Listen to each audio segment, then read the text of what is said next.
ইচ্ছে করে খুচরোর আকাল তৈরি করছে কারা, কিভাবে? এবিপি আনন্দের ক্যামেরায় ধরা পড়ল চমকে ওঠার মতো ছবি।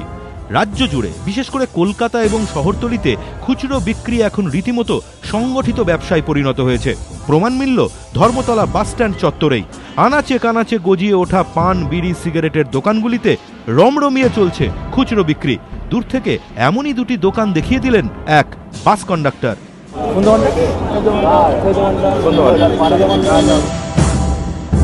রেটটা কত বলো? আজকে বিক্রি হয় না তো দাদা, সত্যি বলছি, আজকে বিক্রি হয় না। বড় খুদা কাস্টমার জিনিস লে ওকে আমাকে কন্ডাক্টর দেখিয়ে দিয়ে গেল এখানটায় থেকে রেচকি বিক্রি হয়। এই যে পয়সা সাজিয়ে রাখা, হাত ছড়ান না, 5 টাকার কয়েন আলাদা সাজিয়ে রেখেছেন। তারপরে এটা কত, 2 টাকার কয়েন আলাদা সাজিয়ে রেখেছেন, 1 টাকার কয়েন আলাদা সাজিয়ে রেখেছেন। আমি জানতে চাইছি এটা রেট কত, বাটার রেট কত আছে? বাটার রেট কত আপনি যে বিক্রি করছেন, এটা রেট কত আছে এটা আপনি আমাকে বলুন। 100 টাকা নিলে 10 টাকা 12 টাকা দিবেন। 100 টাকা নিলে 10 টাকা 12 টাকায় বিক্রি করবেন, মানে আমাকে 110 টাকা বা 112 টাকা আপনাকে দিতে হবে।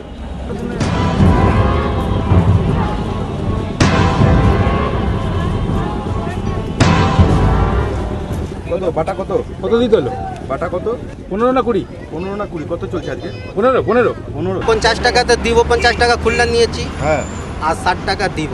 2 3 4 5 6 मतलब 50 रुपया लिया, 60 रुपया दिया। খুচরো বিক্রি হচ্ছে পুলিশের সামনে, রিজার্ভ ব্যাংকের সামনের ফুটপাতে। রেটটা কত দাদা? রেট কত? রেটটা বলুন, আপনি রেটটা বলুন। আমি আপনাকে 100 টাকা দেবো, আপনি আমাকে কত টাকার কয়েন দেবেন? 1 টাকার কয়েন নেবো, কত দেবে? ওই তো 5 টাকা 2 টাকা যা পাওয়া যায়। এটা বলুন না আপনি। বলছেন না কেন বলুন না। না আমি তো সেটা বলছি। আপনাকে আমি দাঁড়ান না, আপনি চলে যাচ্ছেন কেন? আপনি দাঁড়ান। 100 টাকার নোট দেবো, আপনি ক টাকার কয়েন দেবেন? হ্যাঁ, ক টাকার কয়েন দেবেন? আপনি যেভাবে ক্যামেরা করে যাচ্ছেন তাহলে কি হবে? আমাদের যখন যেরকম পার্টি আসে সেরকম বিক্রি করি। 5 টাকাও বিক্রি করি, 2 টাকাও বিক্রি করি। রিজার্ভ ব্যাংকের সামনের এই ছবি যদিও নতুন নয়, কিন্তু রাজ্য জুড়ে সংগঠিতভাবে খুচরো বিক্রির ব্যবসা অবশ্যই নতুন প্রবণতা। আর এজন্য দেশের শীর্ষ ব্যাংকের নীতিকেই দায়ী করছে রিজার্ভ ব্যাংক এমপ্লয়িজ অ্যাসোসিয়েশন। তাদের অভিযোগ, খুচরো বিনিময় ছেঁড়া ময়লা টাকা বদলের দায়িত্ব থেকে রিজার্ভ ব্যাংক ধীরে ধীরে হাত গোটানোর সিদ্ধান্ত নেওয়াতেই সমস্যা শুরু হয়েছে।